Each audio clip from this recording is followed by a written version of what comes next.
ठाण्यामध्ये टीईटी परीक्षेचा पेपर फुटल्यामुळे उद्या होणारी परीक्षा रद्द करावी लागली आहे. या परीक्षेला यंदा 4,28,000हून अधिक उमेदवार बसणार होते. तर आमदार सत्यजित तांबे यांनी म्हटलंय की टीईटीची केस थोडी वेगळी आहे. सर्वोच्च न्यायालयाच्या निर्देशांनुसार सेवेत राहण्यासाठी नोकरी असलेल्याही सर्व शिक्षकांना टीईटी परीक्षा उत्तीर्ण होणं बंधनकारक आहे.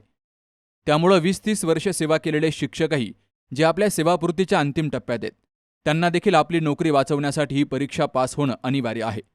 त्यामुळे ही परीक्षा पास करण्यासाठी रात्रंदिवस अभ्यास करणाऱ्या लाखो प्रामाणिक विद्यार्थी आणि शिक्षक बांधवांच्या स्वप्नांवर एक प्रकारे घाला घालण्याचंच पाप या व्यवस्थेनं केलंय. या सर्वच विषयांवर मी परवाच विधिमंडळात आवाज उठवत याकडे सरकारचं लक्ष वेधलं होतं. खरं तर भ्रष्टाचार करता यावा म्हणूनच ही सर्व व्यवस्था जाणीवपूर्वक सुधारली जात नाही.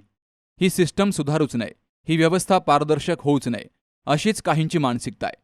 हे माझं ठाम मत आहे, असं आमदार सत्यजित तांबे यांनी म्हटलंय.